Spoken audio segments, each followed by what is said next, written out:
কিছু কিছু জিনিস সামান্য থেকেও অসামান্যতম হয়ে যায়। যদি আপনার অসতর্কতায় এমন ঘটনা ঘটে যায় তাহলে কাকে দোষ দিবেন? হঠাৎ করেই কয়েকটি বাচ্চা যাচ্ছে আর সেখান থেকেই মূলত একটি বাচ্চাকে ধরে ফেলেছেন। আর এভাবেই এখন আমাদের আশেপাশের অনেক বাচ্চা অপহরণ হয়ে যাচ্ছে। তাই আপনার কলিজার টুকরা কিংবা আপনার কলিজার টুকরা সন্তানকে অবশ্যই চোখে চোখে রাখবেন। হঠাৎ করেই গাড়ির ড্রাইভার গাড়ি থামিয়ে দেখছেন কয়েকটা বাচ্চা যাচ্ছে আর সেখান থেকেই একটি বাচ্চাকে লোভনীয় জিনিস দেখিয়ে তাকে অপহরণ করা হয়েছে।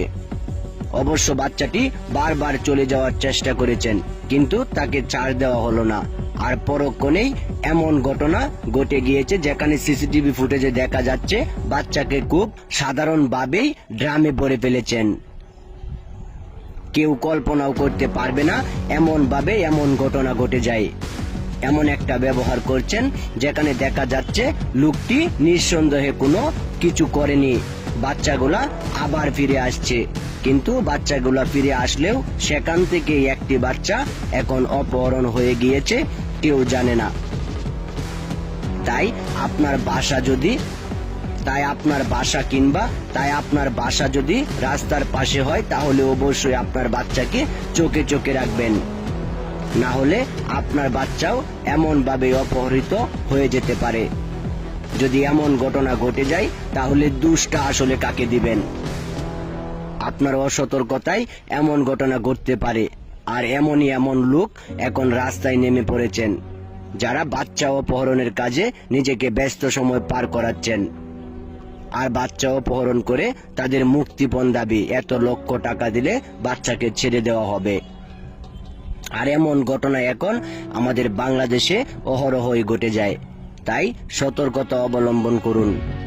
আর এখান থেকেই আপনাকে মূল শিক্ষাটা নিতে হবে। যদি আপনার বাচ্চার উপর সতর্কতা অবলম্বন করে বাচ্চাকে চোখে চোখে রাখেন তাহলে হয়তোবা আপনি এমন কাজ থেকে রেহাই পেয়ে যাবেন। এমন একটা ঘটনা এখন আমাদের সামনে সিসিটিভি ফুটেজে দেখা যাচ্ছে। দুজন লোক, তাদেরকে দেখলে মনেই হবে না যে আসলে তারা এই বাচ্চাটাকে নিয়ে এখন চলে যাবে। যখন নিরিবিলি পরিবেশ দেখলেন তখন বাচ্চাটাকে মোটরসাইকেলে করে নিয়ে চলে গেলেন। আশেপাশে অনেক মানুষের ভিড়ে এমন ঘটনা ঘটে গিয়েছে যেখানে এখন আপনি আমি হতভম্ব হয়ে গেছি। আমরা চাইলেও এই বাচ্চাটাকে আর ফিরে পাবো না। হয়তোবা কয়েক লক্ষ টাকা দিয়ে সেই বাচ্চাটাকে ফিরিয়ে আনতে হবে, আর সেটার জন্য এখন সময়ের দরকার।